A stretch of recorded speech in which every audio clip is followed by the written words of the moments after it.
ವೀರಪ್ಪ ಮೊಯ್ಲಿಯವರು ಮಾಜಿ ಮುಖ್ಯಮಂತ್ರಿಗಳು ನಿನ್ನೆ ಹೇಳಿಕೆ ಯಾವುದೇ ಕಾರಣಕ್ಕೂ ಡಿ ಕೆ ಶಿವಕುಮಾರ್ ಅವರನ್ನು ಮುಖ್ಯಮಂತ್ರಿ ಸ್ಥಾನದಿಂದ ತಪ್ಪಿಸೋದಕ್ಕೆ ಸಾಧ್ಯ ಇಲ್ಲ, ಸದ್ಯದರಲ್ಲೇ ಅವರು ಮುಖ್ಯಮಂತ್ರಿ ಆಗೇ ಆಗ್ತಾರೆ ಅನ್ನುವ ಹೇಳಿಕೆಯನ್ನು ವೀರಪ್ಪ ಮೊಯ್ಲಿಯವರು ನೀಡಿದ್ದಾರೆ. ಮತ್ತೊಂದು ಕಡೆ ಕಾಂಗ್ರೆಸ್ ಶಾಸಕರು ಹೇಳಿದ್ದಾರೆ ಡಿಸೆಂಬರ್ ಒಳಗಡೆ ಡಿ ಕೆ ಶಿವಕುಮಾರ್ ಮುಖ್ಯಮಂತ್ರಿಗಳು ಆಗ್ತಾರೆ ಅನ್ನುವ ಹೇಳಿಕೆಯನ್ನು ನೀಡಿದ್ದಾರೆ. ಇದ್ರ ಮಧ್ಯೆ ತಾವು ಗಮನಿಸಬೇಕಾಗಿರ್ತಕ್ಕಂಥದ್ದು, ಕಳೆದ ಬೆಳಗಾವಿಯ ಅಧಿವೇಶನದ ಸಂದರ್ಭದಲ್ಲಿ ಡಿ ಕೆ ಶಿವಕುಮಾರ್ ಅವರು ಸದನದಲ್ಲಿ ಏನು ಹೇಳಿಕೆಯನ್ನು ನೀಡಿದ್ದಾರೆ. ಪಾಪ ಡಿ ಕೆ ಶಿವಕುಮಾರ್ ಅವ್ರಿಗೆ ಅವರ ಗುರುಗಳೇನು ಹಿಂದೆ ಹೇಳಿದ್ರು ಅದನ್ನು ನೆನಪು ಮಾಡಿಕೊಂಡಿದ್ದಾರೆ. ಅಧಿಕಾರ ಸಿಗಲಿಲ್ಲ ಅಂತ ಹೇಳಿದ್ರೆ ಅದನ್ನು ಒದ್ದು ಕಿತ್ಕೋಬೇಕು ಅಂತೇಳಿ ಪಾಪ ಡಿ ಕೆ ಶಿವಕುಮಾರ್ ಅವ್ರಿಗೆ ಅವರ ಗುರುಗಳು ಹೇಳಿದರು. ಅದನ್ನು ಇತ್ತೀಚಿನ ದಿನಗಳಲ್ಲಿ ಡಿ ಕೆ ಶಿವಕುಮಾರ್ ಅವರು ನೆನಪಿಸ್ತಕ್ಕಂಥ ಕೆಲಸ ಮಾಡಿದ್ದಾರೆ. ಅದು ಯಾರಿಗೆ ನೆನಪಿಸ್ತಕ್ಕಂಥ ಪ್ರಯತ್ನ ಮಾಡಿದ್ದಾರೆ ಅದನ್ನು ತಾವು ಡಿ ಕೆ ಶಿವಕುಮಾರ್ ಅವ್ರಿಗೆ ಕೇಳಬೇಕು. ಮತ್ತೊಂದು ಕಡೆ ಮೊನ್ನೆ ದಿನ ಡಿ ಕೆ ಶಿವಕುಮಾರ್ ಅವರು ಕೊಟ್ಟಿರ್ತಕ್ಕಂಥ ಹೇಳಿಕೆ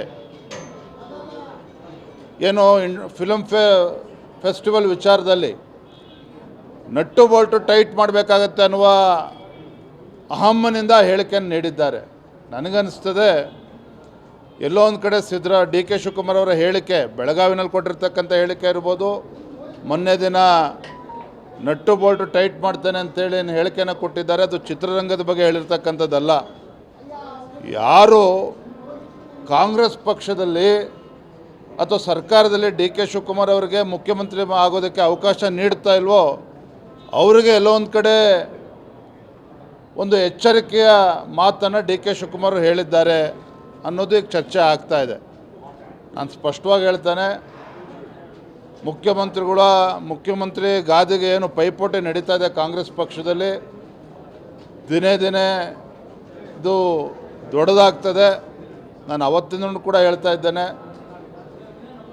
ಹಾದಿ ಬೀದಿಲಿ ಇವತ್ತು ಶಾಸಕರು ಮಂತ್ರಿಗಳೇನು ಹೇಳಿಕೆಯನ್ನು ನೀಡ್ತಿದ್ದಾರೆ ಸಿದ್ದರಾಮಯ್ಯ ಪರವಾಗಿ, ಡಿ ಕೆ ಶಿವಕುಮಾರ್ ಪರವಾಗಿ, ಅವರ ವಿರೋಧವಾಗಿ, ನಿಶ್ಚಿತವಾಗಿ ಬರುವಂಥ ದಿನಗಳಲ್ಲಿ ಕ್ಷಿಪ್ರ ರಾಜಕೀಯ ಬೆಳವಣಿಗೆಗಳು ನಡೀತದೆ ಅನ್ನೋದ್ರ ಬಗ್ಗೆ ಯಾವುದೇ ಸಂದೇಹ ಇಲ್ಲ.